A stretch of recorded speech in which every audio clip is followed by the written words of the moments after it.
Takže čaute, vítajte pri novom videu. Dneska tu bude unboxing na toto. Tak sa vrhneme na to presnejšie, čo to je.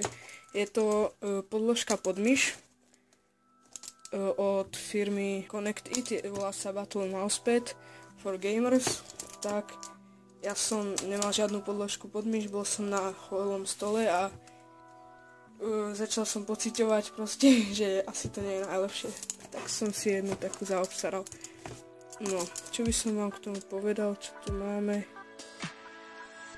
Takže rozmery sú 32x265x2 mm. A mala by si poradiť aj s optickou, aj s laserovou myšou. Ja mám optickú. Tak, poďme ju rovno otvoriť. Dneska to bude len taký kratší unboxing, keďže na tomto nie je čo veľa unboxovať.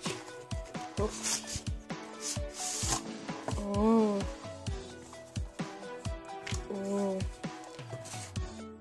Tak to je dobre veľké.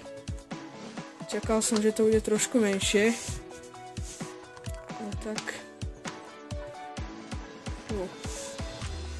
No. Nevadí, niekde to len na stôl dám. Nevadí, možno by mi vyhovovalo, keby to bolo o niečo menšie.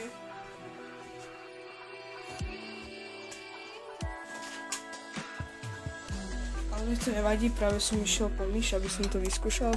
Tak tu je moja myš. Ide sa na tom fakt dobre. Materiál je... To je taká guma. Vidíte, že je taká protišmiková, aby sa to nejak veľmi nešmykalo. Ale ináč to je super. Tak. Cena tejto podložky nebola ani nejaká veľká. Preto som si zvolil túto podložku. Práve, že na ňu boli dosť dobré recenzie. Cena nebola veľká.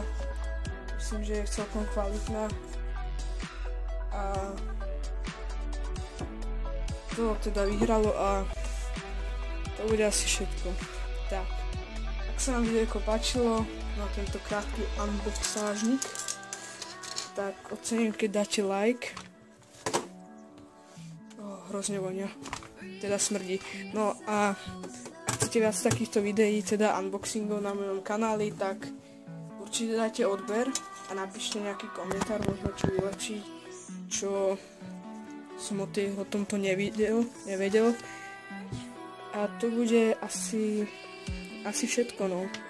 Ja sa s vami lúčim a čaute.